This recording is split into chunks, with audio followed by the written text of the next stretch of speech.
My name is Marge Burnett, and I do all sorts of volunteering in the Painesville Perry area. My name is Cynthia Mumford, and I live in Huff, and I'm a member of the BC Community Development Corporation. My name is Belle Ursa. My pronouns are she, her, and hers. I am the co-owner of Amplio Fitness out in Rocky River. I am a certified health coach and Jikin and Reiki practitioner. I'm Mike Farrell, and we're here at Geauga Faith Rescue Mission, the first homeless shelter here in Geauga County. I am Shell White, and I'm a bead worker pretty much full-time. I'm a people person, and I really like to do stuff for people. It makes the other person feel real good that someone cares, and I'm a caring person, and it's always a new experience, and it might be fun. It's really delightful to have a community where you can walk around, know your neighbors, knock on the door, see if they need anything, check on them to make sure they're okay. Community is really collaboration, whatever that means to work together. Community is folks that are able to have a common goal, share similar experiences, and be able to connect with one another to feel grounded, to feel seen, to feel empowered by. Giving empowers people. The ability to give and make change selflessly, that's power. That's true power, but you have to be selfless. Donate your time to help people in the community. How do we keep everyone engaged and informed and things like that? So I think my biggest value of giving is time and, donations when we can, and just making sure that we're all connected.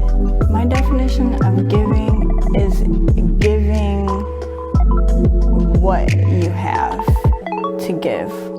Acknowledging first within what are my gifts, what are my strengths, and what can I afford to extend.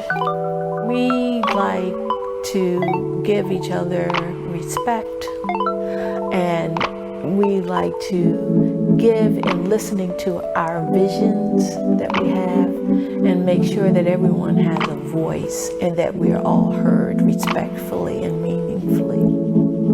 The groundwork for the community you're trying to build, so to speak, starts with trust. And because you have to trust that A, you'll be safe, trust that there will be people like you, and trust that no matter what happens, you can be your authentic self.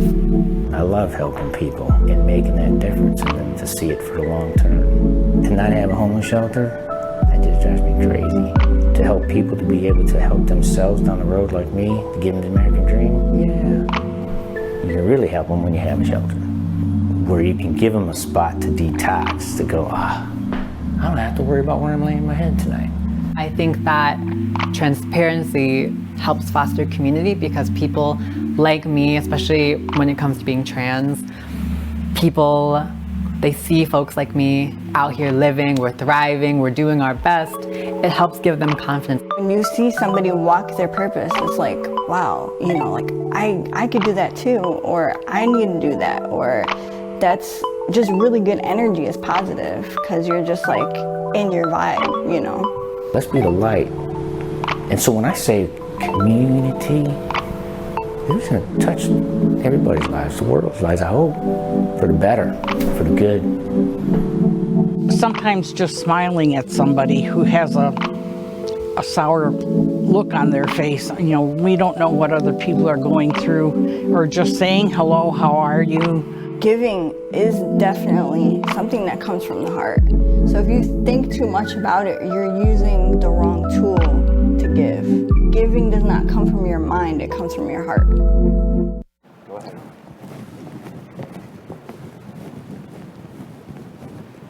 Hello, I'm Dale Anglin, Vice President for Program at the Cleveland Foundation. And I'm Courtney Barton, Program Director for Arts and Culture and Racial Equity Initiatives at the Cleveland Foundation. Welcome to our 2021 annual meeting, presented by KeyBank. We would like to begin our meeting this afternoon by acknowledging the land that we are on and its original stewards.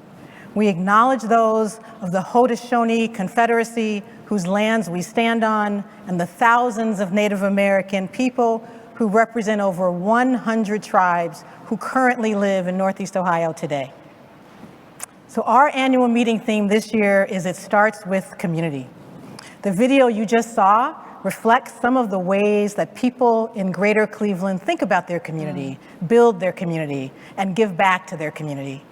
Speaking of community, we are grateful that so many of the people and organizations that make a difference year-round on the front lines in Cuyahoga, Lake, and Geauga counties have joined us virtually today. This includes representatives from organizations that receive funding through both the Greater Cleveland COVID-19 Rapid Response Fund as well as the Cleveland Black Futures Fund, two efforts that Dale and I are honored to steward on behalf of our community. We are also joined by donors who have supported both of these funds and thousands of nonprofits with their time, talent, and treasure. Thank you to everyone who came together and continues to come together to help one another with grace, with kindness, and with incredible generosity. We really hope to see you all in person soon. We have an exciting program planned for you this afternoon, which is made possible by the generosity of one of our favorite sponsors, KeyBank. Before we hear from them, let's take a look at how KeyBank opens doors across our community. When you open doors, people with big plans can walk in. Like Ramat, a chef and creative entrepreneur who didn't let a pandemic stop her from starting a Dune Spice Co., where she curates spices inspired by her heritage and gives back to her community by donating to local food charities. So KeyBank invests in Ramat with financial advice and support, because opening a door for one person opens doors across a community. KeyBank opens doors. Hello everyone, my name is Matthew Nipper and I lead KeyBank's commercial banking team here in Northeast Ohio. It's wonderful to join you today, and it's my privilege to welcome you to the Cleveland Foundation's 2021 Annual Meeting Week. It is so good to know that during a time when challenges related to the pandemic persist, we can still all come together as one for thoughtful dialogue that moves our community forward. We are so proud to be presenting sponsor of this event and support the important work that the Cleveland Foundation is doing here and throughout our region. More than a century ago, in 1914, KeyBank, through its predecessor banks, became the trustee bank for the Cleveland Foundation. At that time, Key's leadership was rooted in the revolutionary idea that the establishment of a community trust could reshape the way community members care for one another, not just in Greater Cleveland, but around the nation and world. Today, I'm proud to say that Key is still standing behind that vision and serving as a trustee bank for the Foundation.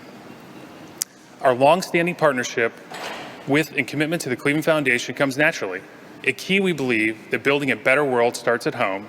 We have a culture and a long history of making significant and broad investments here in Cleveland and all of our communities. KeyBank's groundbreaking $16.5 billion National Community Benefits Plan started in 2017 is a shining example of our purpose to help our clients and communities thrive. Since our plan began, KeyBank has invested nearly $1 billion in Northeast Ohio, supporting small business and home lending in low and moderate income communities, affordable housing and community development projects, and philanthropic efforts targeted towards education, workforce development, and safe, vital neighborhoods. Recently, we fulfilled our aggregate goal ahead of schedule and increased our national commitment to $40 billion. Our investments will continue to focus on economic access and equity for underserved communities and populations. As part of our commitment through the KeyBank Foundation, we recently made a significant investment in the Cleveland Foundation's Black Futures Fund. We stand with the Cleveland Foundation and its partners in their work to strengthen Black-led and Black-serving social change organizations and to advance our community towards racial equity in a meaningful, sustainable way. We hope that you enjoyed this week's events and look forward to discussions that will help shape the important work the Cleveland Foundation does to enhance the lives of all the residents of our region. Now, it is my pleasure to introduce Cleveland Foundation President and CEO, Ron Richard, to deliver his State of the Community address. Please join me in welcoming Ron to the stage.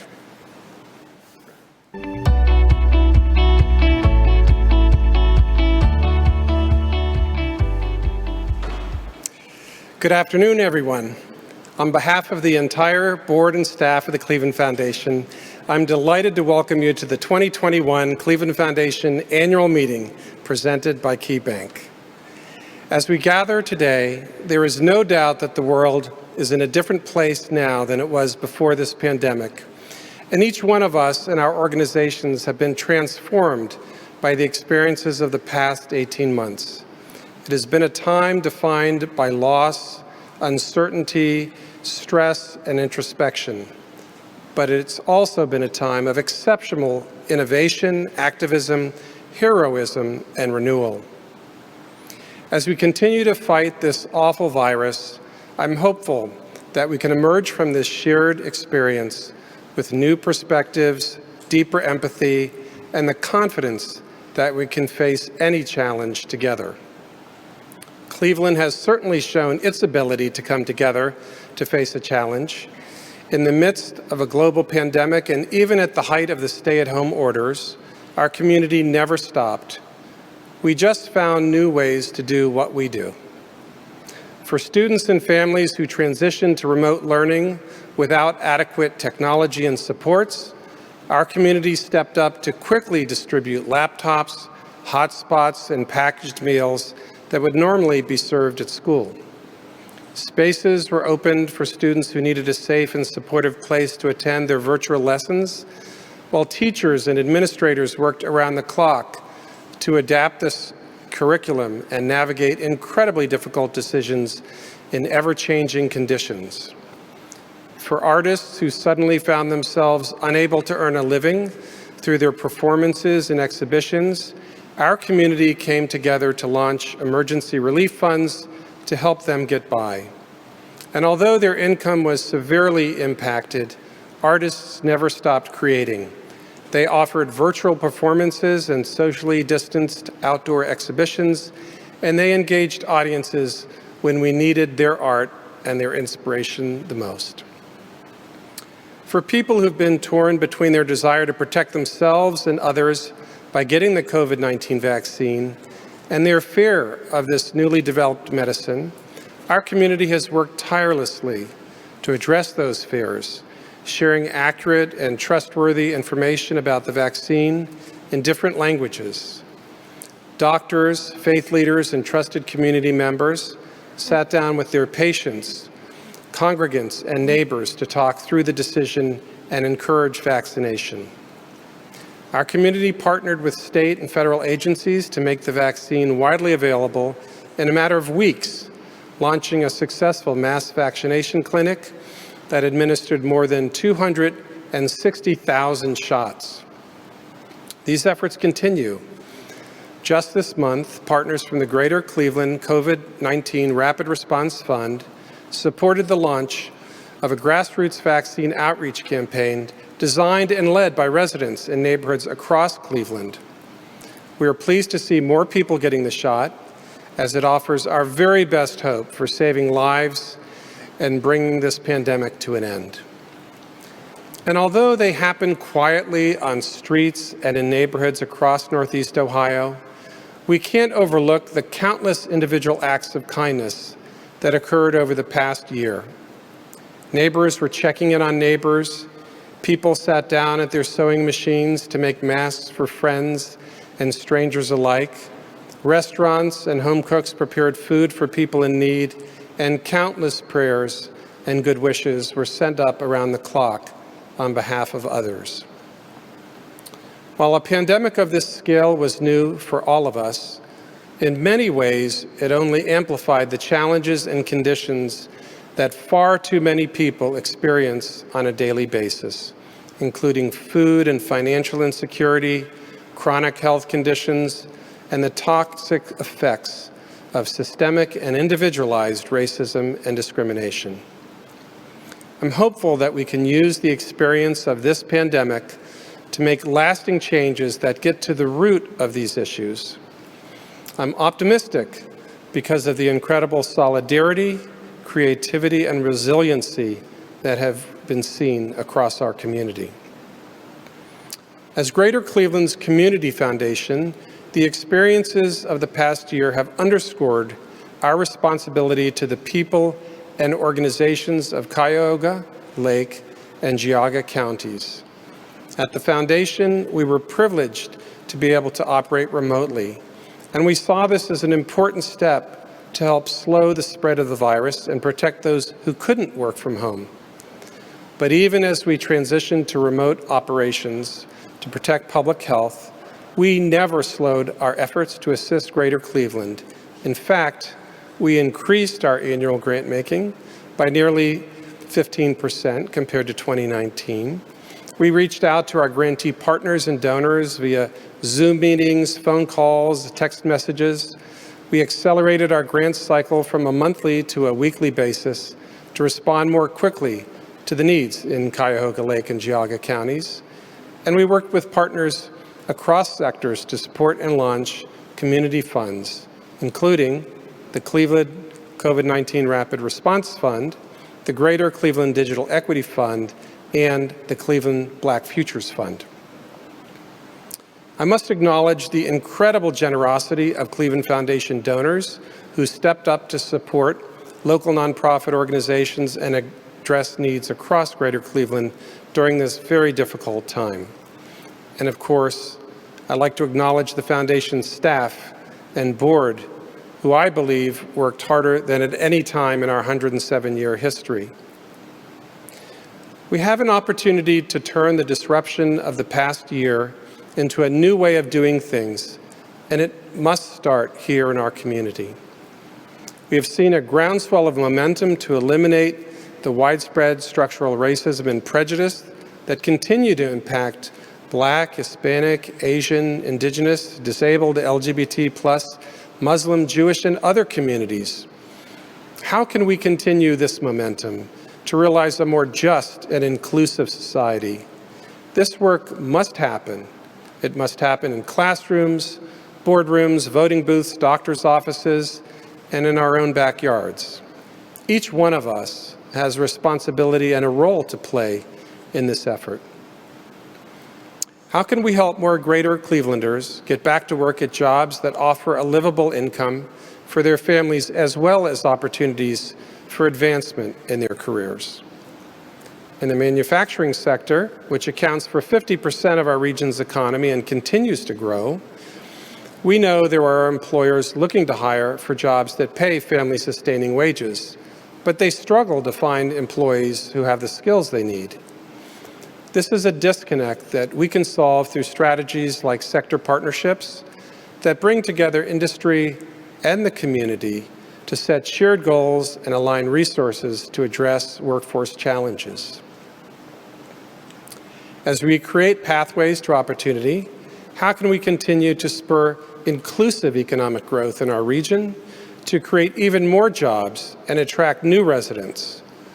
I believe we must focus on innovative sectors with a high potential for growth, building on our region's strengths in healthcare, research, water technologies, and smart manufacturing.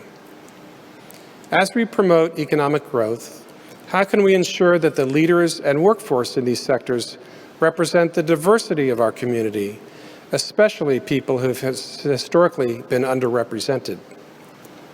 And as we continue to see the alarming effects of climate change impacting lives across the globe, we must ensure that future economic growth does not come at the expense of the environment or the health of our people. It's become increasingly clear that the health of our economy is closely tied to the health and well-being of our residents. How can we do more to ensure that Greater Clevelanders of all ages have access to health care, nutritious foods, counseling, and other supports they need to succeed in school and the workforce? In a city known for world-class health care, all residents should be able to see a doctor regularly. As a community, we must work together to make this a reality. Finally, underpinning all that we do, how can we strengthen our democracy and ensure ongoing progress in this great American experiment? I must say that never in my lifetime have I been so concerned about the future of our democracy. It's clear that we must restore trust in our democratic systems and institutions, and we must ensure that every eligible person in our country is able to cast their vote without unnecessary or politically motivated hurdles designed to keep them from the polls. How can we support the collective civic power of residents to ensure their voices are heard by the officials who are elected to represent them? Expanding access to trusted, accurate information via excellent journalism and strengthening the levers of accountability must be part of the solution.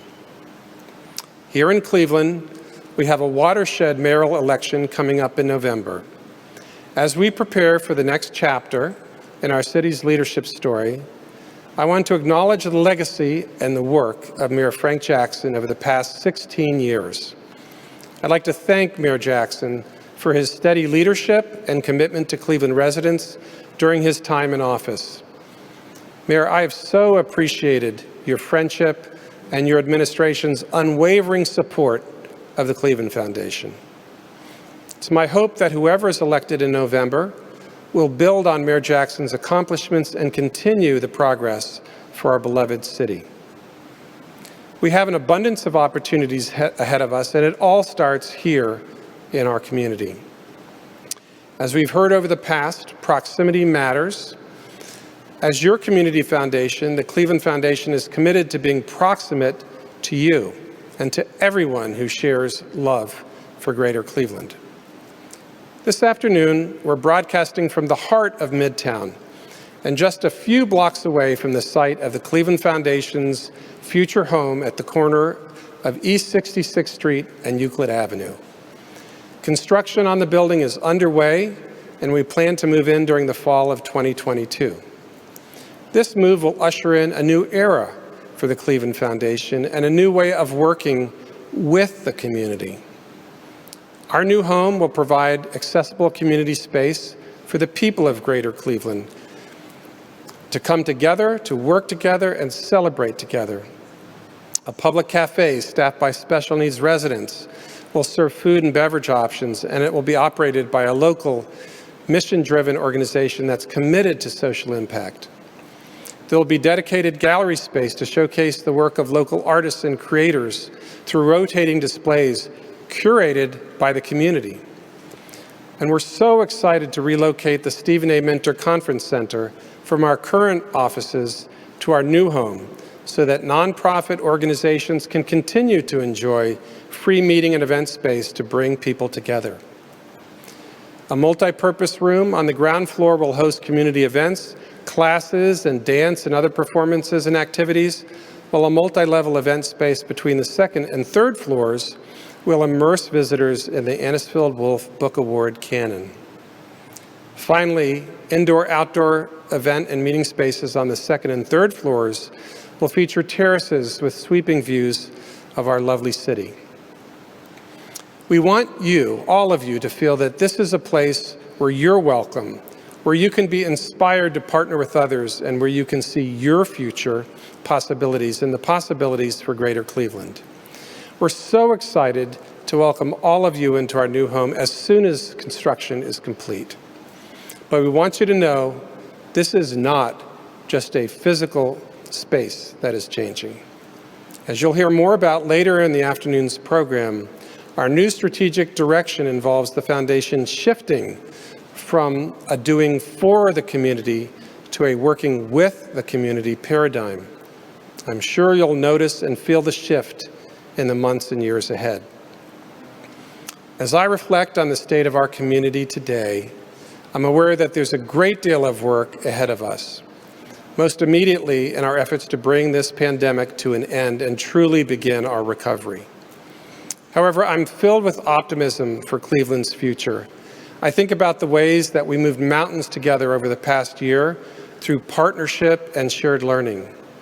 I think about the generous spirit of people across our community who selflessly gave resources and energy to help others. And I think about the passionate young people who aren't waiting for change. They're building movements to make it happen. For more than 107 years, the partnership, generosity, and passion of Greater Cleveland residents has fueled the work of the Cleveland Foundation. During that time, our community has faced a number of crises and challenges, including not one but two global pandemics. What we've proven each time is that we can do more together than any of us can do on our own. That's the essence of community, and it's what drives us as your community foundation. Now, as we look to the future and what we want to create for the next generation, it is, as always, your partnership, your generosity, and your passion that will make it all possible. Thank you very much. The food bank works to ensure that everybody in our community has the nutritious food they need every day. There's nothing more important than the basic necessities. So the Hannah Perkins Center for Child Development, we look at why a child's acting out. Not let's stop the behavior, let's figure out what the cause of it is, to say, why am I feeling this way and what do I need to do about it? The Center for Arts-Inspired Learning is an organization that specializes in arts education, experiences, and opportunities to help students succeed in school, in their first jobs, and in life, while also uplifting and supporting that inner artist. We really appreciate the partnership of the Cleveland Foundation. They've been with us and by our side for decades, and certainly throughout this pandemic. The biggest challenge was that the need for emergency food just skyrocketed overnight. We were very privileged to have a woman by the name of Elaine Haddon in our lives. Upon her passing, she wanted to make sure that Hannah Perkins is still here. We're a small organization, and so we needed a lot of support in certain areas, and you bring that expertise that we don't have. I saw my grades and I saw that I did that. Got my GPA and I did that, and that's a wrap. We have this great mission, and the Cleveland Foundation is elevating it, like a beacon for our supporters who are also in alignment and who are ready to reach those charitable goals. And so when we were looking for a partner to establish our endowment years ago, we were really pleased to move forward with the Cleveland Foundation because of their financial strength, their reputation, of course, but also because we knew them so well and knew the wonderful support they could provide. This coming school year, we have 100% of the kids enrolled that need financial aid. And these are kids that need to be here. So I want to be prepared for that in the future. As the world's first community foundation, we know that the Cleveland Foundation brings more than 106 years of experience partnering with large donor networks. It is a legacy of generosity in Cleveland that makes this city such an amazing place to live. And having an endowment fund at the Cleveland Foundation just makes us stronger and more able to tackle any goal that's put in front of us.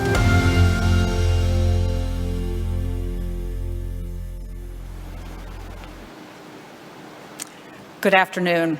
I'm Kay Rodolfi, Senior Vice President of Advancement, and I'm thrilled to join you here today as we celebrate the people and the organizations who are making a difference in our community.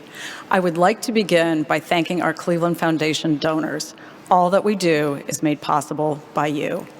As you saw in the video just a moment ago, the Greater Cleveland Food Bank, the Hannah Perkins Center for Child Development, and the Center for Arts-Inspired Learning are among our 230 organizational fund partners. These nonprofit organizations have a broad range of missions and areas of expertise, but they share a desire to steward their assets for stability and growth so that they can continue to do important work long into the future. It is my honor to share the exciting news today that IdeaStream Public Media will be joining this esteemed network of organizational fund partners. IdeaStream has been a key partner to the Cleveland Foundation and a vital institution in our community for decades. We are so pleased to support their continued impact in Greater Cleveland and welcome them to our organizational fund network. By establishing an organizational fund at the Cleveland Foundation, nonprofits have access to desirable investment pools, as well as personalized support to expand their fundraising and to tap into our staff's legal, tax, grant-making, and development expertise. During the pandemic, we have worked closely with our organizational fund partners to help them navigate the CARES Act, apply for Paycheck Protection Program loans, and begin conversations within their organizations and boards about racial equity. We are truly humbled to partner with so many organizations doing great work for Greater Cleveland. When the going gets tough, Greater Clevelanders come together to support our community, and this past year was no exception. 2020 marked the second highest fundraising year in Cleveland Foundation history. Most of these gifts were made by existing donors who decided to boost the available dollars in their donor-advised funds.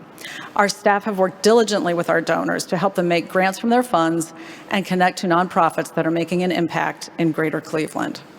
We at the Cleveland Foundation are so fortunate to work with donors who care deeply about this community and who want to have an active role in their charitable giving.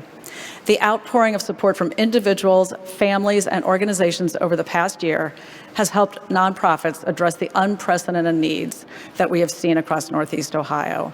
Organizations like the Greater Cleveland Food Bank have worked day in and day out to provide for families in our community, distributing 6.8 million more pounds of food in 2020 than in 2019, even as distribution became more challenging because of the pandemic.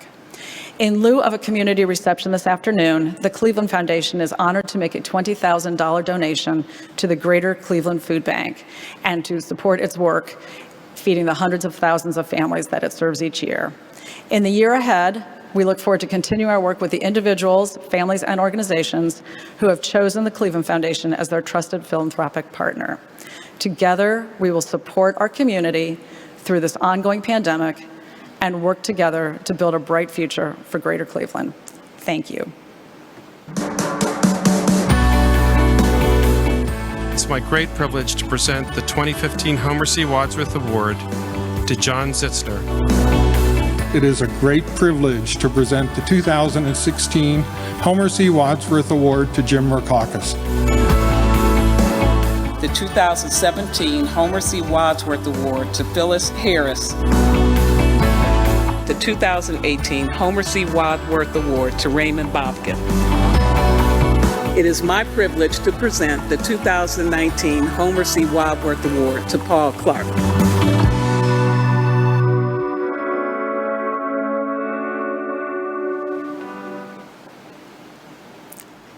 Good afternoon.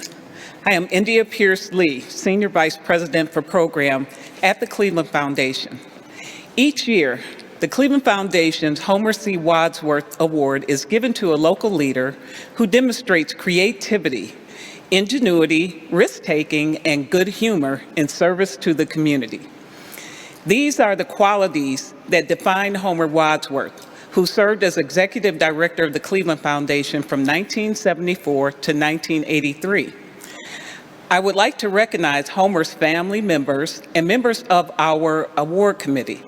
Thank you for helping us to celebrate his legacy each year. As you saw in the video a moment ago, we have honored some of the community's most esteemed leaders with the Homer C. Wadsworth Award over the years.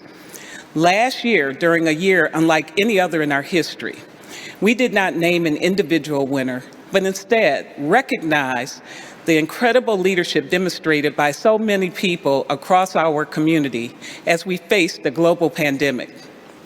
This year, we are again taking a different approach as we announce not one, but two Homer Wadsworth Award winners. I am pleased to present the 2021 Homer C. Wadsworth Award to both LaJean Rei, Director of the Fatima Center, as well as Eric Gordon, Chief Executive Officer of the Cleveland Municipal School District. It is an honor to present the award to both LaJean and Eric, who have dedicated themselves to making a positive impact in our community across generations. LaJean Rei has led Fatima Center as Executive Director for 24 years. Under her steadfast and passionate leadership, at the center, she has been an anchor gathering place for people of all ages in the Huff neighborhood. Especially during the pandemic, the center has been a lifeline and a refuge for many, adapting its programs and services to meet the needs of the community and keep people safe. Ms. Rei has earned many accolades and honors over the course of her career, and she is a nationally recognized leader in the settlement house movement. However, her impact as a community builder and a connector is seen most clearly simply by walking through the doors at the Fatima Center, where residents of all ages regard her as family. We at the Cleveland Foundation have been incredibly grateful to the work Ms. Rei as we prepare to move into our new home, just down the street from the Fatima Center. And we look forward to continuing our work together as neighbors. It is my privilege to present the Homer Wadsworth Award to Legene Rei.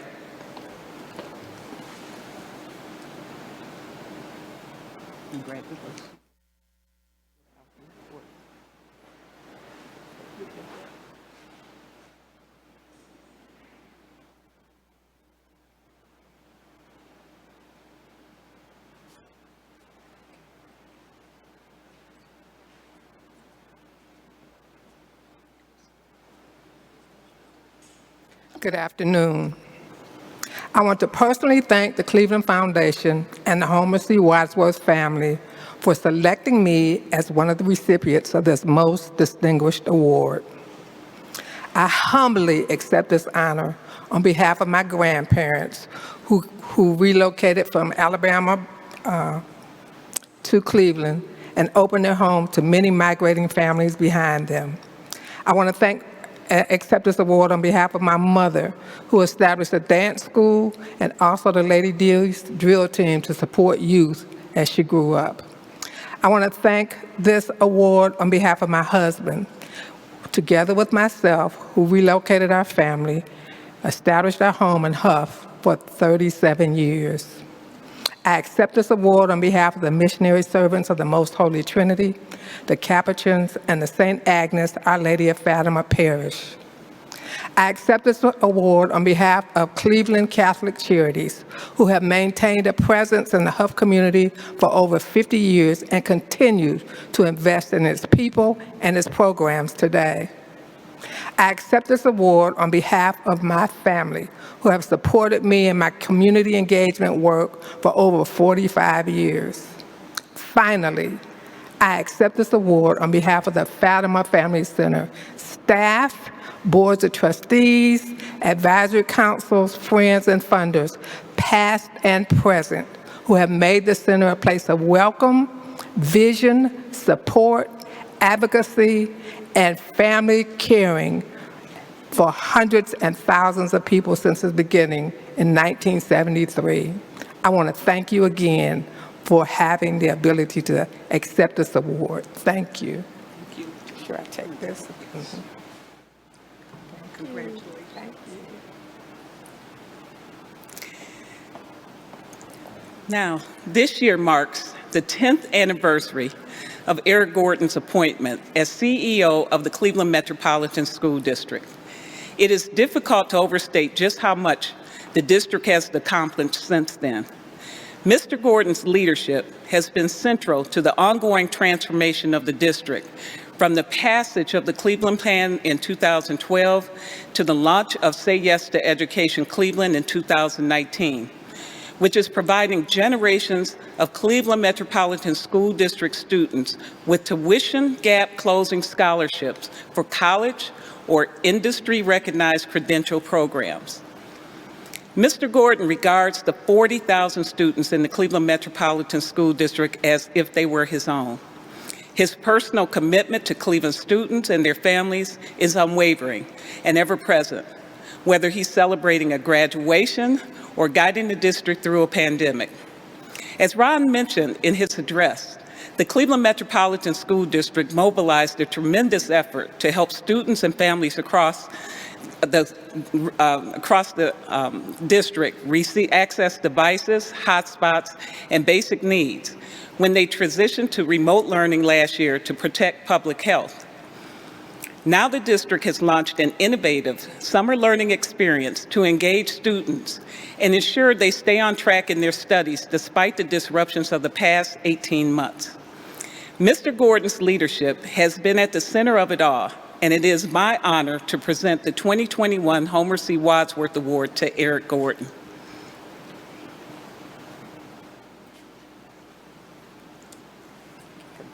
Thank you.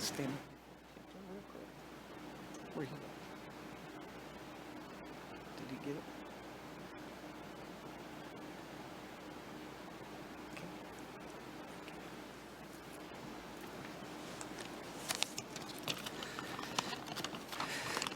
Thank you, India, and thank you to the board of the Cleveland Foundation for this incredible honor. I'd also like to congratulate Legine Rei for her 24 years of service so far to the Huff community and the Fatima Family Center.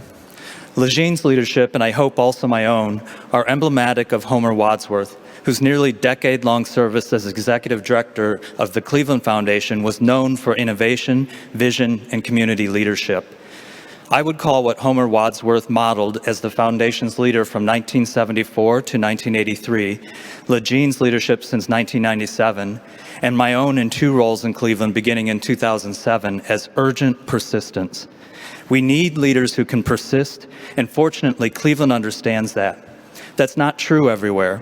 For example, while I have begun my 11th year as CEO of the Cleveland Metropolitan School District this year, the average tenure of an urban school superintendent nationally is just 2.8 years.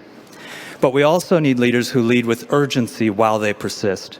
Homer Wadsworth said it this way: foundations operate best when they work at the growing edge of knowledge, when they uncover and support talent interested in finding new ways of dealing with old problems, when they experiment in the grants they make and the people they support. With the tremendous support of the Cleveland Foundation over the past decade, I've had the honor of pushing CMSD to the growing edge, of finding new ways to deal with old problems, and have benefited from the grants the Foundation has made to enable the Cleveland Plan, Pre for CLE, the Higher Education Compact of Greater Cleveland, Say Yes to Education, and our newest effort to revolutionize career exploration and preparation in Cleveland. And for that, I'm grateful. I'd like to recognize and thank the Wadsworth family, who continue to remain engaged with the Cleveland Foundation in support of their father's legacy. And thank you again to the board of the Cleveland Foundation for this tremendous honor. Thank you. Thank you, Legine and Eric, for all you have done to make our community a better place.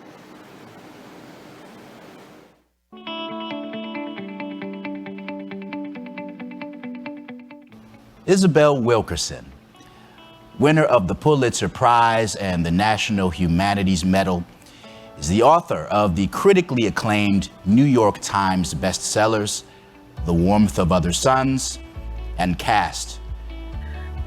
Thank you so much for inviting me to be with you today virtually. I have so many beautiful memories of visiting Cleveland multiple times with the Warmth of the Suns, most particularly the Anna Spielwolf Award in 2011. It's hard to believe it's been 10 years. And so Cleveland is near and dear to my heart. I so wish we could be together in person, but here we are. The book that brought me to your attention today is not one that I wished to write, but that demanded to be written. Caste is with us whether we choose to see it or not. Caste is with us whether we recognize it or not. It is at work in so much of the infrastructure, so much of the manifestations that we're able to see in the current era. It will not be until next year, 2022, that the United States will have been a free and independent nation for as long as slavery lasted on this soil. Slavery lasted for so long that no adult, and I would say virtually no human being alive today, will be alive at the point at which African Americans will have been free for as long as African Americans were enslaved. That will not happen until the year 2111. This is the country's karmic moment of truth. Will it follow the path of darkness and division, of hate and hierarchy that have riven it for centuries? Or will it rise to what Dr. King called the heights of the majestic and live up to its creed, become and defend true democracy with liberty and justice for every single one of us? What we have seen has made it wrenchingly clear that Dr. King's mission has not been completed. It will be up to all of us, and particularly the prime beneficiaries of our country's 400-year-old social order, to make it so. Not only for our communities, our children, our country, but for the species and for the planet itself. James Baldwin, Maya Angelou, so many have said, W.E.B. Du Bois, have said what you have said, and you have said it in a much different way. to your point, we keep having to say it because things have not changed to the degree that they should. COVID-19 and what has happened in this country is a reminder of the costs and the consequences of the deep divisions that we have had, and the fact that we are not on the same page about how we got to where we are and what is necessary for us to be able to truly move forward. The idea of living up to the creed of liberty and justice for all. We have not achieved that, and that is the reason why we keep having to say it. Each generation is saying this time and time again. This kind of work is an argument. It is not an argument from my perspective. It is a prayer for the country. It is an attempt to awaken people to the difficult work of facing what we'd rather not face. This is the task for every single American to learn and to know our history. Good afternoon, everyone. I'm Sally Grease, Chairperson of the Cleveland Foundation Board of Directors. Thank you for joining us as we continue our wonderful slate of programming for the Cleveland Foundation's 2021 Annual Meeting Week. I would like to take a moment to acknowledge my colleagues on the Foundation's board. It's a privilege to serve with such an esteemed and dedicated group of community leaders. I hope you all had the opportunity to tune in yesterday as we presented this year's Robert D. Grease Keynote Lecture featuring Isabelle Wilkerson in conversation with Daniel Gray Kantar. The highlights we just saw are but a small sample of the valuable insights, deep wisdom, and engaging conversation we heard last night. Ms. Wilkerson's thinking and work provide a compelling lens through which to understand the persistent inequalities and injustices that we see across nearly every measure of well-being in our country and here in Greater Cleveland. As an organization that has been focused on improving the quality of life for all Greater Clevelanders, the Cleveland Foundation has a role and a responsibility in dismantling the policies, practices, and conditions that systemically hold people in our community back from living their lives to the fullest. As you heard at our annual meeting last year, and as Ron mentioned in his State of the Community address, the Cleveland Foundation has been developing a new strategic direction to guide our work over the next decade. We began this process before the pandemic, and the experiences of the past 18 months have only strengthened our conviction that we must work in close partnership with our entire community to respond to immediate needs as they emerge, while also focusing on how we address the root causes of persistent issues like generational poverty and racial injustice. Together, we can and we must do both. As we continue our grant-making support to organizations and efforts across Cuyahoga, Lake, and Geauga counties, in different fields, we will be looking for ways to address systemic barriers across all areas of our funding and work. These areas include arts and culture, economic and workforce development, education, the environment, leadership development, neighborhood revitalization, youth development, health, human services, and more. Instead of a rigid plan that sets a particular course over the next decade, we want this strategy to be evolving and continuously informed by our community. Our North Star will be our values as an organization and our commitment to work with the entire community towards shared goals. We know that we don't have all the answers yet about how to address these structural issues, but we are committed to seeking them out together with all of you. I'm delighted to introduce 3 people who have been helping to lead the strategic planning process so far to talk in more detail about what this could look like and what is next in our work. Connie Hill-Johnson is Vice Chair of the Cleveland Foundation Board and Co-Chair of the Strategic Planning Committee. Lillian Curry is Executive Vice President and Chief Operating Officer at the Cleveland Foundation. And John Harper is Managing Director at FSG, our strategic planning consulting firm, which has roots in Cleveland and has been an invaluable partner in helping guide the development of our strategic direction. We look forward to continuing this work together with all of you, our donors, grantee partners, community leaders, and Greater Cleveland residents. Thank you. Thank you, Sally. I'm so excited for this afternoon's conversation and frankly to be back in Cleveland. Cleveland isn't home for me originally, but I did start my career here about 15, 20 years ago, actually working for one of the Homer C. Wadsworth former awardees. I'm taken back to a memory from when I started out my career. I was 21, young guy in a board meeting at the Cleveland Foundation, and a conversation came up around what are we doing to support young Black girls? As I looked around the table, I realized that beside myself and the school leader, there were no other Black people in the room. And so it got me questioning sort of what's going on in this philanthropy space and why was this dynamic there? And so it's a sort of incredible serendipity and just a huge honor to be here, to be able to support the foundation's work on this journey and to be here with you all today. So excited to dive in. Maybe before we get into the details of the plan and specifics and all these words, let's talk a little bit about how the foundation got here, right? I have this reflection from 15, 20 years ago, but a lot changed since then, right? Lillian, can you give us a little bit of color? What sort of actions or changes have been afoot at the foundation over the course of the past few years that sets us up to move in this direction? Thank you, and thank you for coming back to Cleveland. It's wonderful to have you. It's a really important question and timely because of how we started this strategic plan.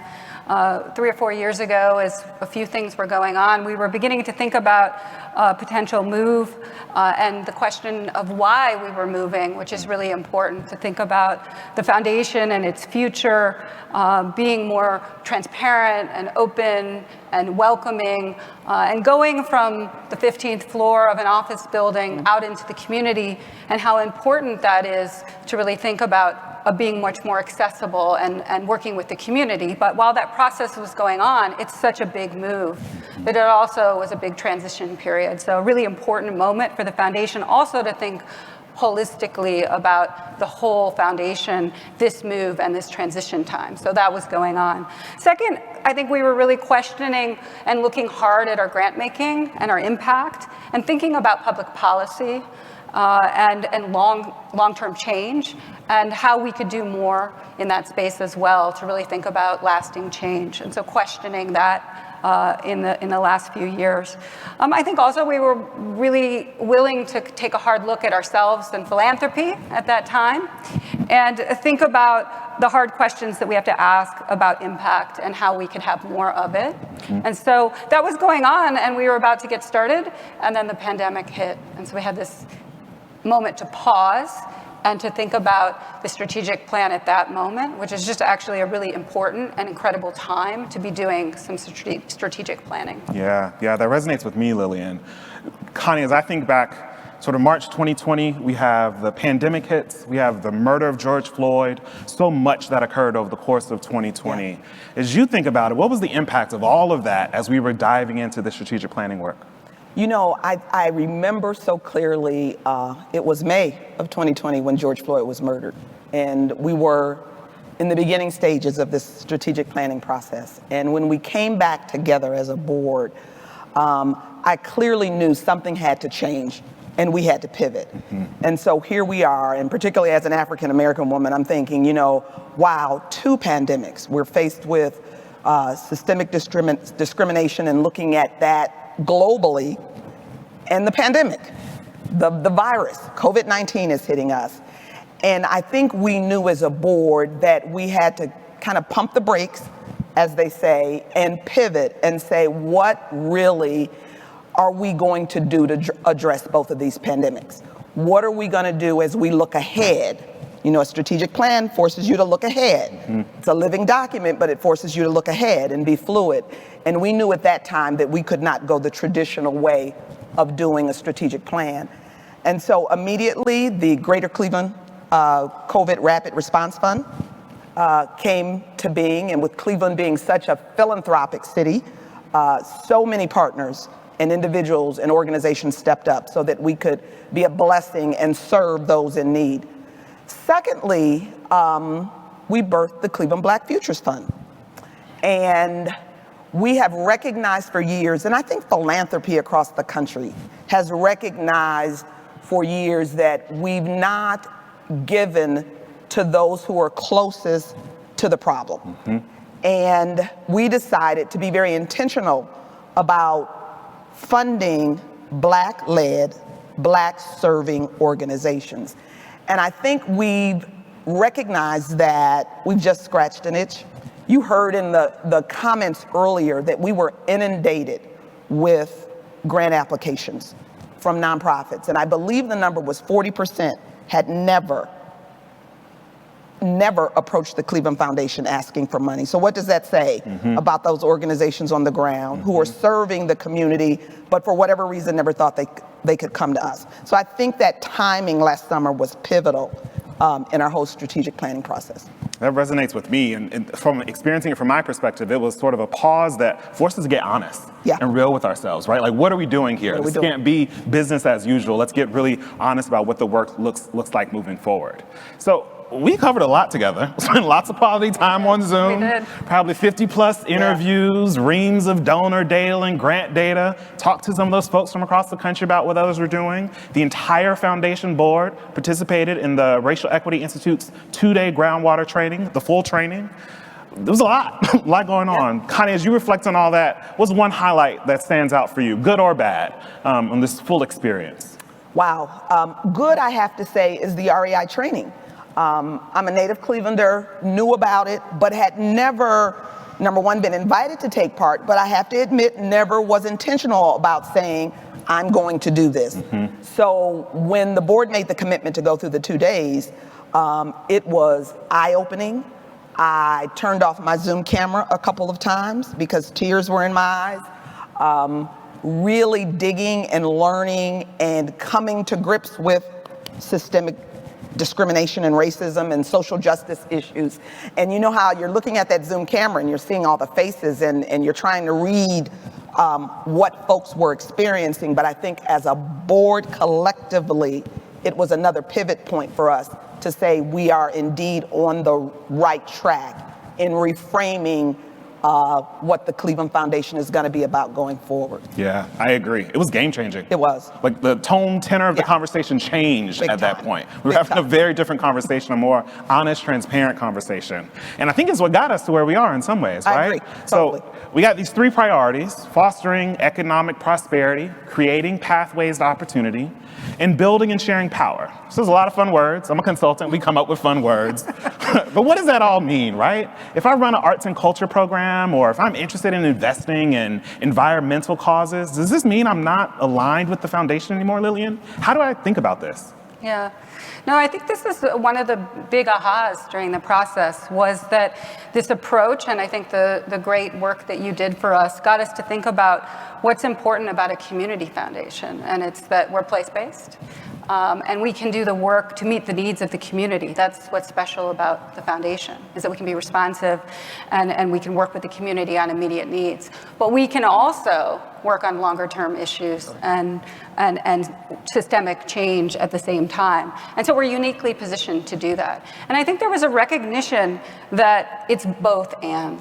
This idea that we need to do both. That actually one or the other doesn't get you there. That the magic of the Cleveland Foundation is to really work with the community, meet the needs of the community, and do that together in alignment with strategy, long-term strategy, with the groups who are on the ground doing this long-term work, the policy work, the systems change work. So first, I think that for me was a recognition of that. And I think we've seen, and you've seen also, philanthropy go in one direction or the other. Only on the public policy or system change, or only on kind of responsive work. And I maintain that having gone through this process is that we were like, this is our magic. We do both, and we align them. And so first, I think that was a really important recognition. Second, I think for the organization of the Cleveland Foundation, it was a wonderful moment for us to look at the whole enterprise. Not just grant making. Most people just think of us as grant making and working with donors. But we do social impact investing.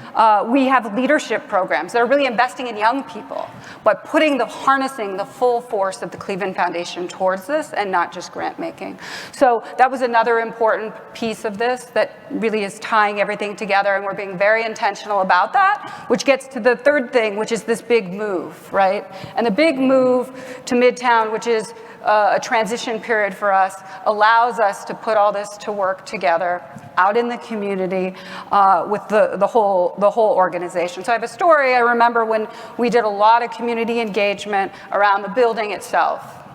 And we've been thinking about what it feels like to walk in there and what the building will feel like and the program. And a resident from the community said to us, "That's great, it's beautiful, and I get it. It's going to be really warm and welcoming. But if I don't feel that there's something for me there, or if I walk in the door, I'm treated the same way as donor." And that it forces us to look at the whole enterprise and to really think about how we're going to operate in the community and with the community, both in terms of what we do and how we operate.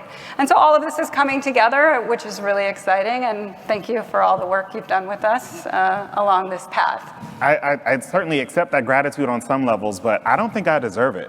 Frankly, I remember saying at the pitch meeting that the answer to where the Cleveland Foundation needs to go isn't coming from us. It's already in the room, right? So much of what we uncovered together was about an opportunity for us to crystallize things that were already afoot at the foundation, the move, the change in the way of doing and being. And so Maura, thank you back to you all for going on the journey and the commitment to being on that journey together.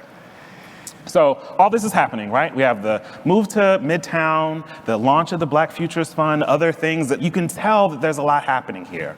As you think about sort of getting ready for this new strategic direction, Connie, what would you say you were most excited about? What would you invite others to get excited about? Wow. I think the first thing is, because people are visual and they like tangible things, so I am so excited to very intentionally drive up and down Euclid.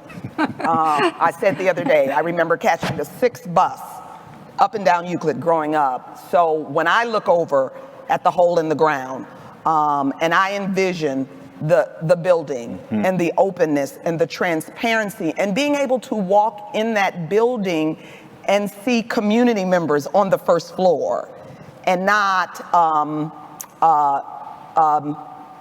feeling as if I cannot connect with them. So I'm tremendously excited about that. I'm really pumped about that, and I'm pressing myself to the day we cut the ribbon. That's the most exciting thing. The other is that we already have heard from community members who are beginning to feel a part. We engage them with your help. We engage them in questions and answers and community feedback. We wanted them to feel a part of what we're doing. And I've already heard feedback from folks who are looking forward to the new direction we're taking. So that's what excites me right now the most. I like it. I took that drive down Euclid on Sunday. Memories come about, but really it's a vision. You get excited for what it's going to look like a year from now. Absolutely. Lillian, what about you? What are you excited for, and what would you invite others to get excited for? I think I'm most excited about that we're just beginning. I know we've been at this a year, and it feels like a long time, but I think we're committed that this is not a plan that sits on the shelf. And I think that's really important. I think it's a shift for strategic planning and for foundations and philanthropy. This is a working plan. We're going to work with the community. We're going to reach out. We're going to evolve what we're doing on an ongoing basis in a way that speaks also to how fast the world is changing and how quickly we need to really be able to work nimbly and to listen and to learn and to do it in a new way that is an ongoing kind of muscle memory and work that we need to do. So I think that this idea that we're just starting and that as we go through this next period and we move, that we're going to do it really listening, reaching out, supporting the leaders in the community, and coming to the community in a whole new way. So I like that we're just starting, actually. We're just at the beginning. Yeah. And let me jump in here. I think the other thing I think about with the Cleveland Foundation is I really see us, blazing trails. I am looking for other foundations around the country to come check us out, to say, how did you all do this? And share with us your best practices and your bumps and your bruises, but how did you get from where you were to where you are now, engaged in partnering in a real sense with the community that you're serving. So I'm really excited about how we're going to be able to assist others to do the same across the country. You know, I love that you say that, Connie, because as I look back on the Cleveland Foundation's history, I think about anchor institutions and what it means to do that, or what it means to grow the metro parks. The foundation's history has been the story of doing exactly what you just said. Exactly. And I feel like there's an opportunity now to exert that same flavor of leadership, but to do it in this way, right? Talking about what does it mean to actually partner with community in effective ways. I even think about the way that Ron started today, naming questions, right? You think about strategic direction as answering a lot of questions. And instead, I think what we have is a lot of questions that we're going to answer, but we're answering them with the community, as opposed to the closed door space of the foundation. And one more thing I'd say that you said that really surprised me about the process was this idea that we were willing to ask all these questions, new hard questions of ourselves. And put that to work. So I think that is new and exciting. Yeah, I'm glad you're getting comfortable with it. I think that's what the future Getting holds. more comfortable with it. Well, thank you, Connie and Lillian, for this conversation. Again, it's been an absolute pleasure. It was a pleasure supporting the work and so excited to be back with you all today. But perhaps most importantly, I'm excited for what this means for the community, right? I'm excited for what this will mean for Greater Cleveland moving forward. So with that, I just want to say a great bit of thanks. Thank you. Thank you. Thank Come back. Will do. Will do. Thank you. Thank you. As we look ahead to the possibilities and what we can do together, it's so important that we ground ourselves in a shared understanding of our history and how we got here. I would like to now welcome Mordecai Cargill, co-founding director and creative director at Third Space Action Lab. He is coming to the stage to share some exciting news about their work to grow racial equity and a movement here in Greater Cleveland. Welcome, Mordecai. Thank you, Lillian.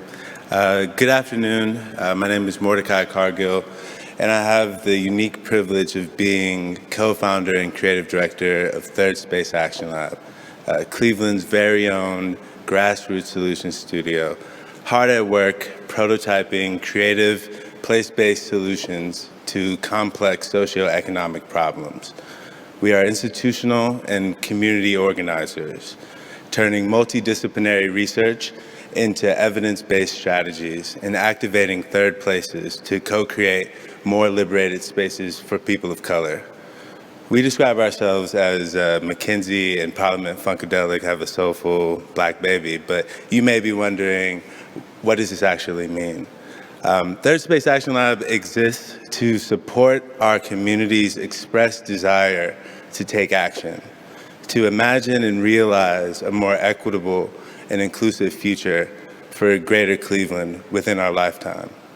We do this through community collaboration, like our effort to recreate and reimagine the black map of our city through the Chocolate City Cleveland Project, through research and strategy, working with organizations across our civic ecosystem, like the Cleveland Foundation and Midtown Cleveland, Inc., to develop racial equity and inclusion transformation plans, and through space activation, both virtual and physical, taking four walls like the first floor of the Madison on the Glenville Arts campus, or the four corners of your computer screen, and making something interesting happen. We all know that the last year was a doozy, to say the least, and this year has only reminded us of how important this work is. There are enormous questions our society must continue to reckon with. If racism is a public health crisis, what do we do? If mass incarceration and the criminalization of poor, Black, and Latinx communities hasn't yet resulted in safer communities, then what do we do? If the global COVID-19 pandemic has only exacerbated existing racial disparities and quality of life indicators, what do we do? Third Space's organizing role in Northeast Ohio's racial equity and inclusion movement began in 2016 as a capacity building resource for Cleveland's community development ecosystem. The Cleveland Foundation was one of the earliest sponsors and a critical thought partner for what would become the Year of Awareness Building in 2017, which included monthly workshops presented by the Racial Equity Institute and a suite of curated learning experiences intended to reinforce these training sessions. Since then, more than 10,000 concerned citizens within our community and beyond will have participated in at least one of REI's awareness building offerings, the half-day groundwater presentation, or the two-day Phase 1 workshop, the Latinx Challenges, or the Phase 2 workshop by the end of 2021. These participants represent more than 800 organizations across the region. The continued and increased demand we witnessed last year in the midst of COVID, social unrest, and pretty dramatic political leadership transitions tells us that we should continue to offer these workshops again in 2022. Today, we are excited to announce that we will be expanding the number of seats offered in the community free of cost in 2022, thanks to the generous support of the Cleveland Foundation. We are incredibly grateful for this enduring collaboration with the Cleveland Foundation, whose belief in the cause of racial justice and their belief in third space will ensure that members of our community continue to have access to these foundational consciousness-raising experiences. And while these numbers are encouraging, we know that there is still much more work for us to do as a community committed to making racial justice real in Northeast Ohio. In fact, this work has never been more urgent, at least not within my lifetime. And why, you might be asking? Because deepening our understanding of the scope and complexity of structural racism is essential to our collective understanding of these inherently complex issues. And yet we know that even though race and racism have entered the public consciousness, it has become more difficult to have civil discussions across identities and across political ideologies. I will close by reminding you all that the transformation of values and the conditions we seek to change will require something more than attendance. It will require us to radically imagine new possibilities, to keep our sights set on what our community will look like and feel like and smell like when all of us are truly free. Third Space believes that the future of our neighborhoods, and indeed the future of our society, depends on our collective efforts to transcend the limitations of the popular imagination and consider what will be possible if we insist on the beauty of forgotten places, the value of the people who live there, and we seize the opportunity to realize our shared vision for an equitable and inclusive society. We invite you to join us in making this vision a reality. Thank you. Thank you, Mordecai. Thank you for sharing this exciting news. It's been really an honor to partner with you and Third Space Action Lab.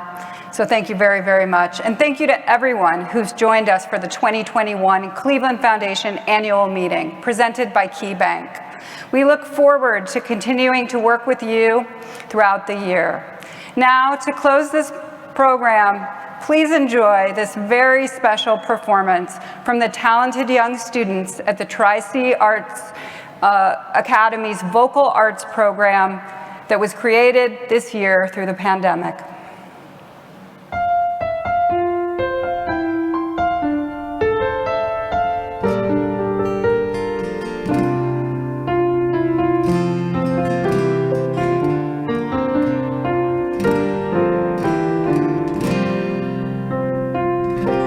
A sound of hope, a sound of peace, a sound that celebrates the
She